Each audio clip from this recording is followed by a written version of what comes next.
Hello my dear lovelies, कैसे हैं आप सब लोग। वेलकम बैक टू वी विद्यार्थी। मैं हूं आकांक्षा, आपकी साइंस टीचर, और हम कर रहे थे क्लास 6 का चैप्टर नंबर 10, जो कि भैया क्या है, हम एक्सप्लोर कर रहे हैं अपने लिविंग वर्ल्ड को। बेसिकली जो कैरेक्टरिस्टिक्स होते हैं जो हमें जीवित साबित करने का एकमात्र प्रूफ होते हैं, वो सारे कैरेक्टरिस्टिक्स हम डिटेल में पढ़ रहे थे, और इसके ऑलरेडी काफी सारे पार्ट्स आ चुके हैं। अगर आपने अभी तक वो पार्ट्स नहीं देखे तो फटाफट से देखकर आइए, फिर हम स्टार्ट करेंगे यहाँ पर आगे, फिर आपको अच्छे से समझ आने वाला है। तो अब तक हमने कौन कौन से कैरेक्टरिस्टिक्स देखे हैं जिससे हमें पता चलता है कि कोई भी चीज जो है जीवित है, यानी लिविंग में आती है, ठीक है, तो भाई जीव कहलाती है। तो वो क्या क्या कैरेक्टरिस्टिक्स हैं। अब भाई कोई भी चीज अगर मूव कर रही है, कोई मूवमेंट शो कर रही है, चाहे वो प्लांट है, एनिमल है, कोई भी ऑर्गेनिज्म है, यानी अगर कोई मूवमेंट, किसी भी तरह का कोई मूवमेंट या ग्रोथ शो करता है कोई भी चीज, तो वो सारी चीजें क्या होती है, लिविंग होती हैं। उसके बाद हमने क्या देखा भाई, रिप्रोडक्शन भी एक प्रोसेस है जो हमें ये बताता है, यानी सिर्फ लिविंग ऑर्गेनिज्म ही रिप्रोडक्शन कर सकते हैं। फिर उसके बाद हमने क्या देखा, हमने देखा एक्सक्रीशन, हमने देखा,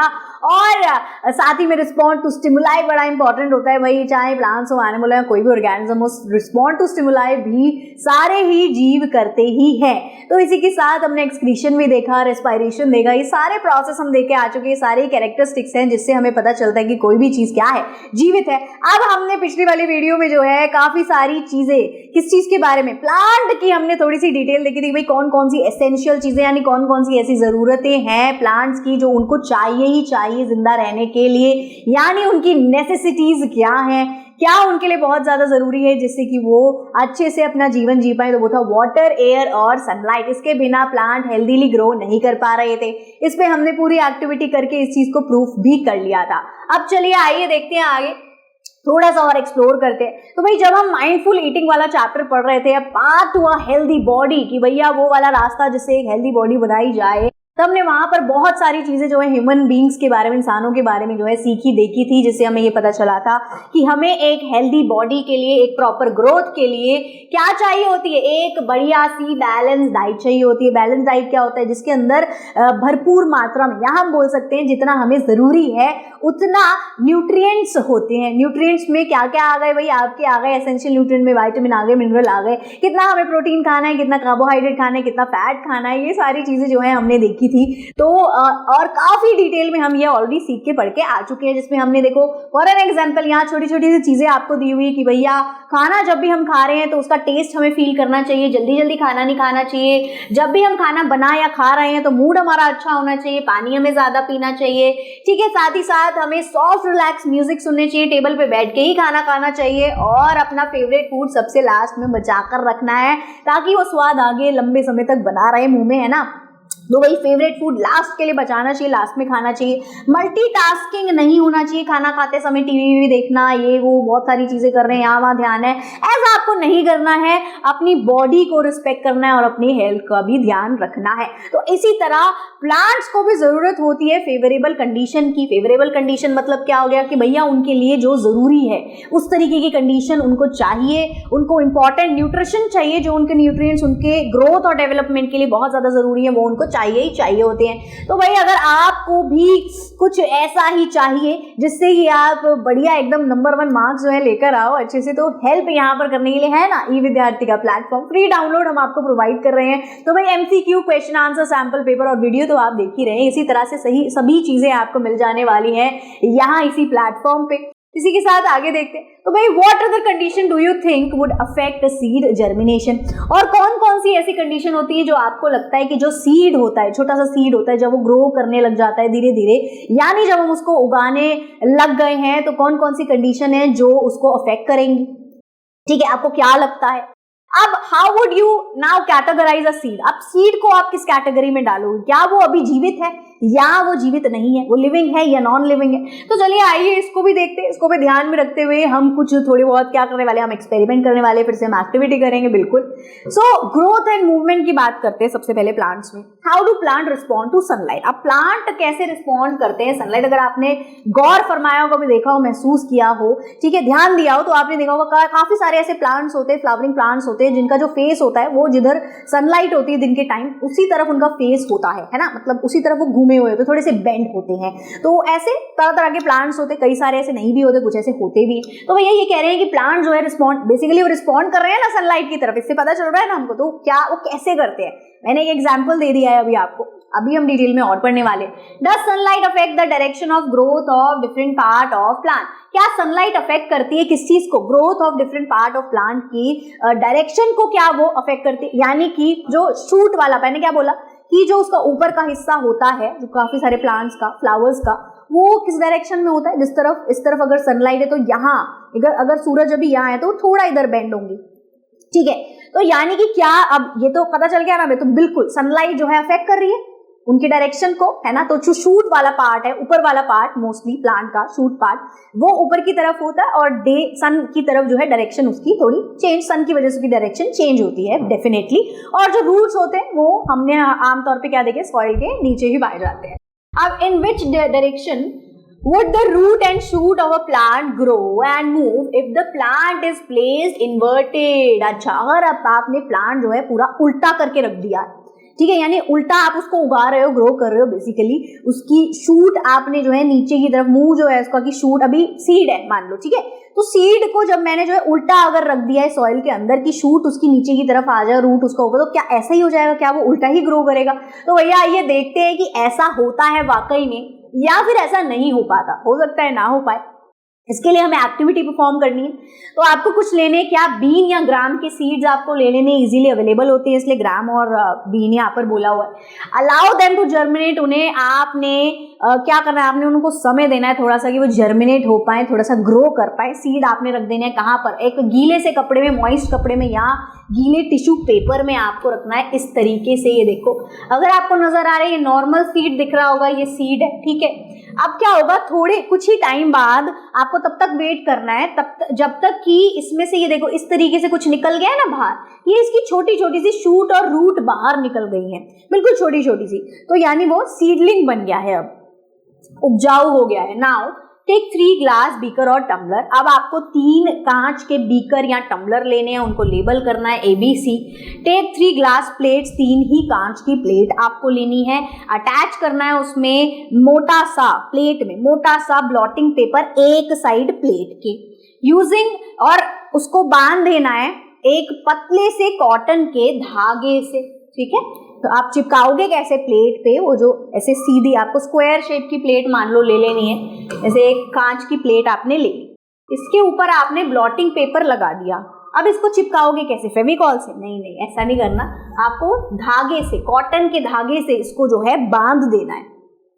अब आगे देखिए, तो भैया आगे अब आपको क्या करना है ये मैं अभी समझाऊंगी, वापस पीछे जाएंगे। Fix 1 seedling on each plate, जो ये 3 प्लेट है, देखो इस तरीके से आपको प्लेट लेनी है, ये कांच की प्लेट लेनी है, इसके ऊपर आपने ब्लॉटिंग पेपर को चिपका देना, मतलब अटैच कर देना है। किस चीज से अटैच करेंगे आप? धागे से, कॉटन के धागे से। ये तो प्लांट लगा हुआ है यहाँ पर, ठीक है, क्योंकि ये थोड़े आगे का यहाँ पर शो करा हुआ है, बट सीड भी आपको इसी तरह से सीड लगा देना है यहाँ पे, और सीड को भी कॉटन के धागे से बांध देना है। पहले ब्लॉटिंग पेपर को कॉटन के धागे से अटैच कर देंगे, फिर आप सीड लेंगे, सीड को जो है बांध देना है आपने वही सेम कॉटन के धागे से अच्छे से, और ध्यान रखना है कि जो सीड है, जो प्लांट है, वो डैमेज ना हो जाए, ठीक है।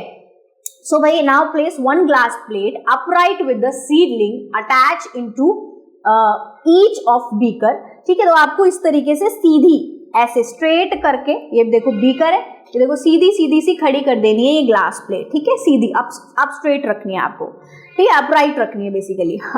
अब बीकर A और C में इस तरीके से सीधी सीधी रखनी है, C वाले में भी और A वाले में भी देखो सेम तरीके से रखी हुई है। देखो B वाले में आप इन्होंने क्या किया हुआ है, थोड़ा सा इसकी डायरेक्शन चेंज है। इन बीकर भी अरेंज द प्लेट सच, इस मैनर में आपको अरेंज करनी है बीकर B में ये प्लेट कि भैया जो शूट है सीडलिंग का वो नीचे की तरफ हो जाए, यानी शूट नीचे की तरफ और रूट ऊपर की तरफ इसका निकल आए, यानी उल्टा आपको सीडलिंग कुछ इस तरीके से इसमें अटैच करना है, ठीक है। pour water into all 3 beaker, तीनों जार में आपको पानी भर देना है। इंश्योर करना है कि जो सीडलिंग है हर एक बीकर में वो पानी के वाटर लेवल से थोड़ा सा ऊपर हो, ठीक है, पूरा डूब ना जाए। अब पानी उस सीडलिंग को आप बोलोगे कि कैसे मिलेगा, तो वो कैसे मिलेगा कि जो ब्लॉटिंग पेपर जो हमने लगाया ना उसमें, या टिश्यू पेपर या ब्लॉटिंग पेपर जो भी आप लगाओगे, वो मॉइस्ट होगा, गीला होगा। क्यों? क्योंकि वो तो पानी में नीचे डूबा हुआ है, तो वो थोड़ा मॉइस्ट हो गया, गीला गीला हो गया, उसमें ऊपर तक नमी आ गई है। तो वो जो थोड़ा बहुत मॉइस्चर है उतना ही पानी अभी उस सीडलिंग को चाहिए ग्रो करने के लिए, तो वो मॉइस्चर लेगा गीले ब्लॉटिंग पेपर से। अब place a beaker A and be in sunlight. आपने करना क्या है, अब यहाँ देखो ध्यान से, जो पीछे आपकी बुक में दिया हुआ है आपको पिक्चर, यहाँ देखो क्या नजर आ रहा है। ये आपने 2 जो बीकर है बिल्कुल डायरेक्ट सनलाइट में रखे हुए हैं, ठीक है, हर तरफ से ऑल डायरेक्शन से सनलाइट आ रही है। अब फर्क इनमें क्या है कि ये प्लांट देखो बिल्कुल सीधा है, ये प्लांट देखो उल्टा है, ये डिफरेंस है। अब तीसरा वाला आपको क्या करना है, कंटेनर एक गत्ते के कार्डबोर्ड के बॉक्स में रख देना है और सिर्फ एक होल छोटा सा आपको कट करना है जिसमें से जो है क्या आ रही हो, सनलाइट आ रही है, यानी एक डायरेक्शन से सिर्फ इसमें सनलाइट आ रही होगी, वो होगा वो होल। समझ आ गया? इस तरीके से कुछ सेटअप आपने रेडी कर लेना है। फटाफट देख लेते। Place beaker A and be in sunlight, वो मैंने बता दिया। पोजीशन बीकर सी की कैसी होनी चाहिए, जैसे पिक्चर में दिख रही है। कार्डबोर्ड बॉक्स के अंदर आपको सीडलिंग को मतलब रखना है, उस सीडलिंग के कंटेनर को, और सिर्फ एक छोटा सा होल आपको बनाना है जहां जिसके थ्रू उधर से सिर्फ एक ही डायरेक्शन से सनलाइट अंदर आ रही है। अब आपको क्या करनी है, आपको एक टेबल फिल करनी है जिसमें आप प्रिडिक्ट करोगे कि भाई अंदाजा आपका क्या है कि शायद अब ऐसा होगा, इस वाले में ऐसा, ए में ऐसा होगा, बी में ऐसा होगा, सी में ऐसा होगा, ठीक है, तीनों बीकर में क्या क्या डिफरेंस आएगा, आपको क्या लगता है वो आप प्रिडिक्ट करोगे। और फिर आप कुछ समय बाद ऑब्जर्व क्या करते हो, यानी असल में क्या हो रहा है वो भी आपको नोट डाउन करना है इस टेबल में। तो यहाँ पर सबसे पहले बीकर्स दिए हुए ABC, 3 बीकर हमने लिए। डायरेक्शन ऑफ सनलाइट, ए की जो है हर तरफ से सनलाइट आ रही है, बी पे भी हर तरफ से सनलाइट आ रही है, सी पे सिर्फ एक ही डायरेक्शन से सनलाइट आ रही है। प्लांट की डायरेक्शन कैसी है, ये सीधा है, ये उल्टा है और ये वाला सीधा है, ठीक है, समझ आया।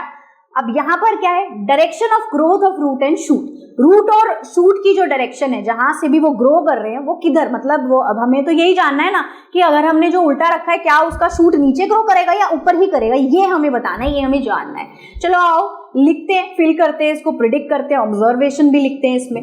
तो सबसे पहले हमने क्या ऑब्जर्व किया कि भैया उसकी शूट भी हो रही है, उसकी शूट भी ग्रो कर रही है, उसकी रूट भी ग्रो कर रही है, दूसरे में भी शूट रूट दोनों है, तीसरे में भी शूट और रूट दोनों ग्रो कर रही हैं। समझ आ गया। अब प्रिडिक्ट आपने मैंने क्या किया, मैं अपना लिख देती हूँ। तो भाई प्रिडिक्ट ये किया है सबसे पहले वाले में, ए वाले में, जिसमें सारी डायरेक्शन से सनलाइट मिल रही है और वो एकदम सीधा खड़ा हुआ है, सीधा रखा है। बोथ ग्रो स्ट्रेट, दोनों इसमें क्या हो रहा है, शूट और रूट दोनों ही सीधी स्ट्रेट निकल रही हैं और कोई बेंडिंग नहीं नजर आ रही है यहाँ पर, मतलब ऐसा प्रिडिक्ट किया हमने कि ऐसा होगा। अब बी वाले में हमें लगता है कि शूट यहाँ शायद क्योंकि उल्टा है वो, तो शूट शायद थोड़ी सी बेंड हो जाए ऊपर की तरफ एंड रूट बेंड डाउनवर्ड, और रूट नीचे की तरफ बेंड हो जाएगी, ऐसा लग रहा है बी वाले में। सी वाले में हमें लग रहा है कि भैया शूट बेंड टुवर्ड्स लाइट, ठीक है। तीसरे वाले में जिधर लाइट आ रही है वो एक डायरेक्शन में, शूट उधर की तरफ जाने लग जाएगी, जिसे हम कहते हैं पॉजिटिव फोटोट्रोपिज्म। फोटोट्रोपिज्म मतलब फोटो सनलाइट की तरफ जब प्लांट वो डायरेक्शन अपनी ले रहा है, ठीक है। अब यहाँ रूट जो है ग्रो करेगी डाउनवर्ड, यानी पॉजिटिव जियोट्रोपिज्म शो करेगी, यानी कि अंडरग्राउंड नीचे जा रही है रूट, ठीक है। ये हमने प्रिडिक्ट किया है। ऑब्जर्व अब हमने क्या किया भैया, ये इंपॉर्टेंट बात है। तो ऑब्जर्व हमने क्या किया, शूट ग्रो अपवर्ड, पहले वाले ए वाले में जहां हर डायरेक्शन से सनलाइट आ रही है और बिल्कुल सीधा प्लांट हमने रखा हुआ है कंटेनर के अंदर, तो शूट ग्रो कर रही है ऊपर की तरफ और रूट ग्रो कर रही है डाउनवर्ड की तरफ। असल में यही आप ऑब्जर्व करोगे बार बार हर जगह, शूट हमेशा ऊपर की तरफ ग्रो करती है, रूट हमेशा नीचे की तरफ ग्रो करती है किसी भी प्लांट की। दूसरे सेकंड वाले में क्योंकि आपने भैया उल्टा रख दिया था प्लांट, तो अब यहाँ क्या हो रहा है, शूट यहाँ पर भी ऊपर की तरफ ही ग्रो करेगी और रूट नीचे की तरफ ग्रो करेगी। शो जियोट्रोपिज्म, मतलब नीचे ग्रो करती है रूट, तो वो एक जियोट्रोपिज्म दिखा रही है। अब ओनली फ्रॉम वन डायरेक्शन, जो तीसरा वाला था जो अपराइट था लेकिन एक ही डायरेक्शन से सनलाइट आ रही थी यहाँ पर, तो यहाँ पर शूट जो है थोड़ी सी बेंड हो जाएगी, जिस तरफ लाइट है, जिस तरफ एक तरफ से रोशनी आ रही है वहां वो थोड़ा सा ऐसे मुड़ जाएगा और रूट नॉर्मली नीचे डाउनवर्ड्स की तरफ ही ग्रो कर रही है। समझ आया? तीनों केसेस में आपको क्या पता चला, शूट ऊपर और रूट नीचे ही ग्रो करती है। ठीक है, कंक्लूजन यही है बस इसका। So what is the direction of growth of root and shoot in beaker A? Beaker A में क्या है, शूट ऊपर रूट नीचे। बीकर बी में क्या है, सेम चीज है। ठीक है, बीकर सी में भी सेम ही चीज है। Do your prediction match your observation? तो थोड़ा सा गड़बड़ मैंने प्रिडिक्ट कर दिया था, ठीक है, थोड़ी गलत हो गई। अब what do you conclude from this activities? Activity से आप कंक्लूजन क्या निकालते हो? कंक्लूजन यही निकलता है हमारा कि भैया हमेशा जो प्लांट है वो लाइट की तरफ जो है उसकी शूट ग्रो करती है और ऑपोजिट डायरेक्शन में रूट ग्रो करती है, चाहे आप उसको कैसे भी लगा दो। ठीक है, टेढ़ा मेढ़ा उल्टा सीधा कैसे भी आप उसको जो है डाल दो सॉइल में। From the result of this experiment हमें क्या क्या चीजें पता चली उसको नोट डाउन कर लेते हैं। तो when the plant is kept upright, जब प्लांट जो है सीधा सीधा रखा है तो रूट ग्रो कर रही है डाउनवर्ड नीचे की तरफ और शूट ऊपर की तरफ। जब प्लांट इन्वर्टेड थोड़ा सा क्या है उल्टा है, थोड़ा क्या पूरा ही उल्टा रखा हुआ है, तो रूट बेंड कर रही है, थोड़ी सी बेंड करेगी। ठीक है, और ग्रो कर रही है थोड़ी सी एंड ग्रोज डाउनवर्ड्स नीचे की तरफ, और शूट बेंड करके ऊपर की तरफ आ रही है, मतलब वो ना घूम के आ रहे हैं, उल्टा हमने उसको रखा हुआ है। तो क्योंकि शूट नीचे तो वो बेंड करके ऊपर की तरफ आ रही है और रूट बेंड करके नीचे की तरफ जा रही है, इस तरीके से। देखो शूट, ये बस ये डिफरेंस आएगा, समझ आया? अब थर्ड है when the plant gets sunlight, जब प्लांट को सनलाइट मिल रही है ओनली फ्रॉम वन डायरेक्शन, तो शूट ग्रो करेगी उस डायरेक्शन में जिधर से लाइट आ रही है और रूट नीचे की तरफ कंटिन्यू करेगी ग्रो करना।